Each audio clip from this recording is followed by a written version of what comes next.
আল্লাহর কাছে দোয়া করে, আল্লাহ রব্বি হাবিলি মিনাস সালিহিন, আল্লাহ আপনি আমার একটা নেককার সন্তান দান করেন। শুধু সন্তান না, কি সন্তান? আর জোরে বলেন, কি সন্তান? নেককার সন্তান দান করেন আল্লাহ। আল্লাহ রাব্বুল আলামিন পয়গম্বরকে সুসংবাদ শুনায় দিল, শারনাহু বিগুলামিন হালিম, ও পয়গম্বর আমি শুধু আপনাকে সন্তানই দিব না, বরং এমন একটা সন্তান দিব যে হবে আপনার অনুগত্যশীল, এমন একটা সন্তান দিব তার ভিতরে আল্লাহর ভয় থাকবে, এমন একটা সন্তান দিব যে সন্তান আল্লাহ রাব্বুল আলামিনের পথে মানুষদেরকে ডাকবে। সুন্দর একটা সন্তান আমি আপনাকে দিব। তো তার তো সন্তান নাই, সন্তান হয় না, এমনিতে সন্তান হয় না, স্ত্রী বন্ধা মানুষ। আল্লাহ রাব্বুল আলামিন হাজরা আলাইহিস সালাম উনার গর্ভে যখন ইসমাইল পয়গম্বর দুনিয়াতে আগমন করে ফেলছেন, এবার এত সুন্দর ইসমাইল পয়গম্বর এত সুন্দর হওয়ার কারণ আমি বলছিলাম যে উনার বংশে আমাদের নবী পয়গম্বর মুহাম্মদুর রাসূলুল্লাহ সাল্লাল্লাহু আলাইহি ওয়াসাল্লাম আগমন করবে।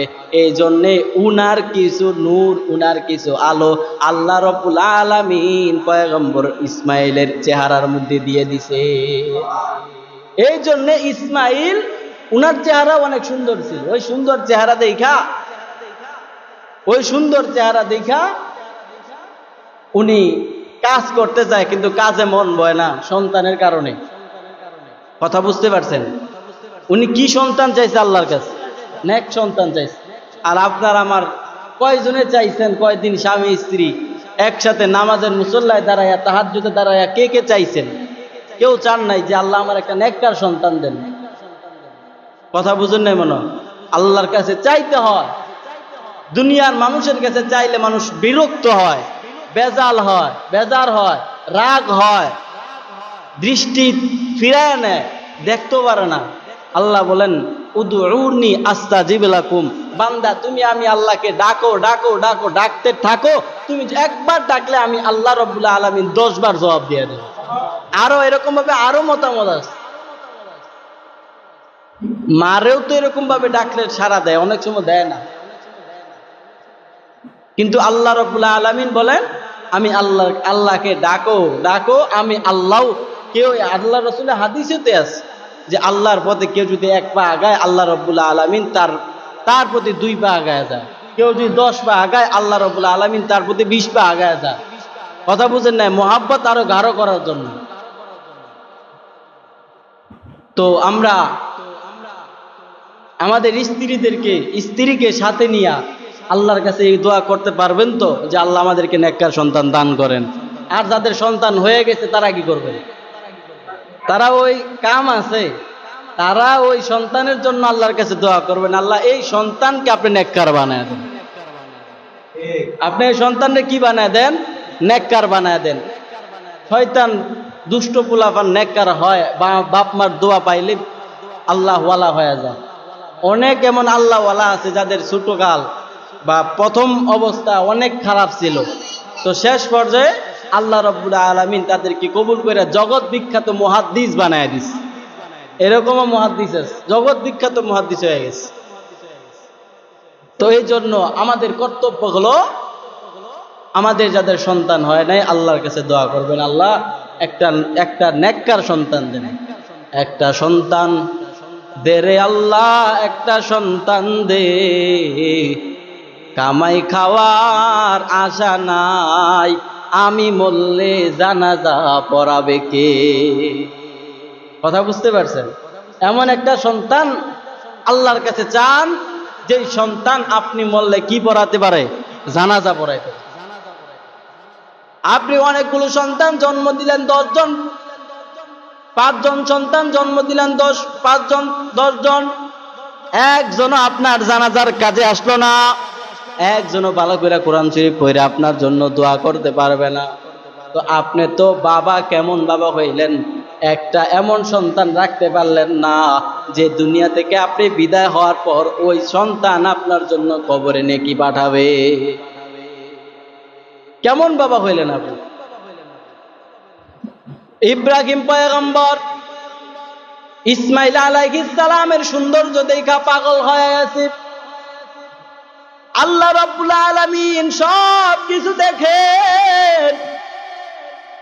এবার আল্লাহ পয়গম্বরকে জিজ্ঞাসা করে, ও পয়গম্বর, আপনার তো এমনিতেই সন্তান হইতেছিল না, আমি আল্লাহ রাব্বুল আলামিন আপনাকে একটা সন্তান দিলাম, এখন দেখি আপনি দুনিয়ার অন্য কাজ বাদ দিয়ে শুধু সন্তানের পিছনে পইরা থাকেন, আপনি কি আমার চেয়েও বেশি আপনার ছেলেকে মহব্বত করেন? কে প্রশ্ন করে? কারে প্রশ্ন করে? ইব্রাহিম পয়গম্বরকে প্রশ্ন করে, আমার চেয়ে কি মহব্বত আপনার সন্তান ইসমাইলকে করেন? আপনার কি মনে হয়? ইব্রাহিম পয়গম্বর আল্লাহকে ডাক দেয়া কয়, কখনো না, কখনোই না, আমি আপনার চেয়ে আমার সন্তানকে কি করতে পারি না, বেশি ভালোবাসি না। উমর পয়গম্বরকে ডাক দেয়া কয়, ও পয়গম্বর, আমি আপনাকে অনেক বেশি মহব্বত করি, ভালোবাসি, আমার জান, আমার মাল, আমার স্ত্রী, আমার সন্তান, আমার সন্ততি সবচেয়ে আমি পয়গম্বর আপনাকে বেশি ভালোবাসি। আমার নবী, আপনার নবী ডাক দেয়, ওমর রে, তোমার স্ত্রীর চেয়ে আমি নবীকে বেশি মহব্বত করো, তোমার সন্তানের চেয়ে আমি পয়গম্বরকে বেশি মহব্বত করো, তোমার ধন মাল থেকে আমি পয়গম্বরকে বেশি মহব্বত করো। ওমর রে, তুমি কি তোমার জীবনের চেয়ে বেশি মহব্বত আমি পয়গম্বরকে করো? ওমর ডাক দেয়, কয়, না না, আল্লাহর নবী বলে, ও ওমর, এখনো পর্যন্ত তুমি পরিপূর্ণ ইমানদার হতে পারো না। পয়গম্বরকে আল্লাহ রাব্বুল আলামিন বলতেছেন, ও পয়গম্বর, আপনি কি আমার চেয়ে আপনার সন্তান ইসমাইলকে বেশি মহব্বত করেন? বলে, না না। বলেন, এবার পরীক্ষা দেন। কি পরীক্ষা?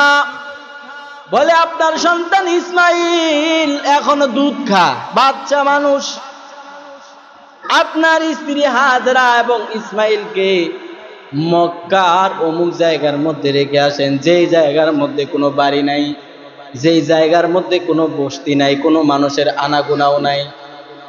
আল্লাহর হুকুম পাইয়া জিজ্ঞাসা করে নাই কেন? এর নাম গোলামি। কথা বুঝতে পারছেন? আল্লাহর হুকুম হইছে, তোমার স্ত্রী সন্তানকে অমুক জায়গায় রাইখা আসো, এমন জায়গায় যেই জায়গায় মানুষ নাই, এমন জায়গা যেই জায়গার মধ্যে খাবার নাই, কিচ্ছুই নাই, পাহাড় আর জঙ্গল, বালু। তো পয়গম্বর এই কথা কি করে নাই? জিজ্ঞাসা করে নাই আল্লাহ কেন রেখে আসবো? এর নাম গোলামি। এর নাম কি ভাই? গোলামি। এবার যখন পয়গম্বর ইব্রাহিম তার স্ত্রী হাজরা এবং ইসমাইল আলাইহিস সালামকে সাথে লইয়া মক্কার দিকে রওনা দিছে, মক্কার পাশে একটা জায়গার মধ্যে যখন পয়গম্বর ইসমাইল এবং হাজরা আলাইহিস সালামকে রাইখা উনি চলে আসতেছে, হাজরা আলাইহিস সালাম ইব্রাহিম পয়গম্বরকে ডাক দেয়া কয়, স্বামী গো, আমাদেরকে রাইখা আপনি কই যান? এমন একটা জায়গায় রাইখা যাইতেছেন গো স্বামী, যেই জায়গার মধ্যে পানির কোনো ব্যবস্থা নাই। ও স্বামী, এমন একটা জায়গায় রাইখা যাইতেছেন যেই জায়গার মধ্যে খাবারের কোনো ব্যবস্থা নাই। ও স্বামী, এমন একটা জায়গার মধ্যে রাইখা যাইতেছেন যেই জায়গার মধ্যে মানুষের কোনো আনাগুনা নাই। ও পয়গম্বর, কোনো কথা কেন কন না?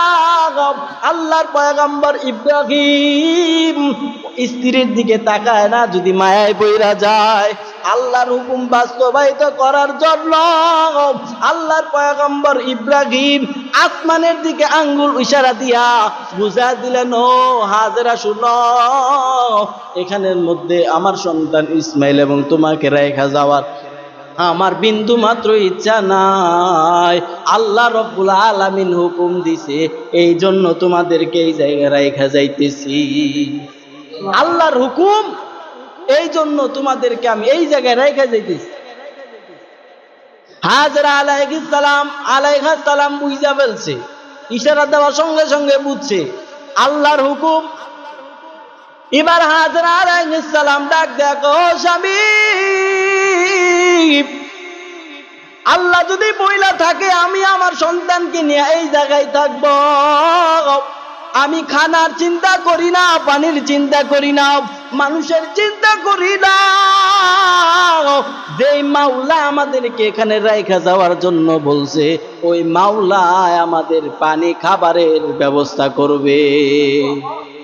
যে আল্লাহ আমাদেরকে বলছে এখানে রাইখা যাওয়ার জন্য, ওই মাওলা আমাদের এখানে ব্যবস্থা করবে। ভরসা করবো কার উপর? আরো জোরে বলেন, ওয়া তাওয়াক্কাল আলাল্লাহ ওয়া কাফা বিল্লাহি ওয়াকিলা। সর্বদাই মুসলমান কার উপর ভরসা করবে? আল্লাহর উপর ভরসা করবে। আল্লাহর উপর ভরসা কইরা হাজের এবং ইসমাইল ওই জায়গার মধ্যে থাকতে শুরু করলেন। কিছু খাবার ছিল, কিছু পানি ছিল। আস্তে আস্তে হাজরা আলাইহিস সালামের খাবার ফুরায়া যায়, পানি ফুরায়া যায়। এবার নিজে খানা খাইতে পারে না। মা যদি খানা খাইতে না পারে, সন্তানরেও দুধ দিতে পারবে না। এমন তো অবস্থা হয়েছে, হাজরা আলাইহিস সালামের স্তন শুকায় গেছে, ওনার স্তন দিয়ে আর দুধ বাহির হয় না। হাজরা আলাইহিস সালাম সন্তানের কান্না সহ্য করতে পারে না। হাজরা আলাইহিস সালাম উনার জিহ্বা তো ভিজা, ওই জিহ্বা পয়গম্বর ইসমাইলের জবানের মধ্যে ঢুকায়া দিছে। জিহ্বা আস্তে আস্তে জিহ্বা চুষতে চুষতে জিহ্বাও শুকায়া গেছে। এবার হাজরা আলাইহিস সালাম পাগলের মতো হয়ে গেছে। আমি তো পানিও পাইতেছি না, আমার সন্তানও পানি না পাইয়া আস্তে আস্তে মরণের দিকে চলে যাইতেছে। খাবারও নাই, কিছু নাই। মরুভূমি এলাকা, বালুর জন্য ওই দূরে দেখা যায় পানি আছে, পানি আছে, পানি টকবক করতেছে। সন্তানকে এক জায়গার মধ্যে রাখা হাজরা আলাইহিস সালাম পানির খুঁজে ওই সফার দিকে দৌড় দেয়। যাইয়া দেখে শুধু বালু আর পানি নাই। সফার মধ্যে তাকাইলে মারোয়ার দিকে তাকায় দেখে এখানে পানি আছে। আবার মারোয়ায় আসে, তাকায় দেখে এখানেও পানি নাই। আবার মারোয়া থেকে সফা পর্যন্ত যায়, আবার সফা থেকে মারোয়া পর্যন্ত যায়। এরকম ভাবে 7 বার চক্কর দেওয়ার পর আল্লাহর বান্দি আল্লাহর কাছে হাত তুইলা, আল্লাহ এই জায়গার মধ্যে আর কোনো পানি পাইলাম না, আমি চেষ্টার কমতি করি নাই। আল্লাহ এ কেমন মুসিবতের মধ্যে পালাইলা, আমার সন্তানের কষ্ট আমার সহ্য হয় না। হাজরা আলাইহিস সালাম কান্না শুরু করে দিছে।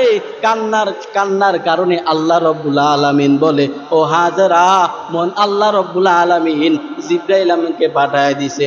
ও জিবরাইল, হাজরার কষ্ট, ইসমাইলের কষ্ট আমি আল্লাহ রব্বুল আলামিনের সহ্য হয় না। যাও যাও যাও, ইসমাইলের পায়ের কাছ দিয়ে একটা পানির কূপ জারি করে দাও। হাজরা আলাইহিস সালাম উনার কানের মধ্যে পানির টকবক আওয়াজ শুনতে পাইছে। এবার যখন আসছে, আসার পর হাজরা আলাইহিস সালাম নিজে পানি খাইছে, সন্তানকেও পানি খাওয়াইছে। আর ওই পানিকে বলছে আব মানে কি? আব মানে কি? জমজম মানে থেমে যাও।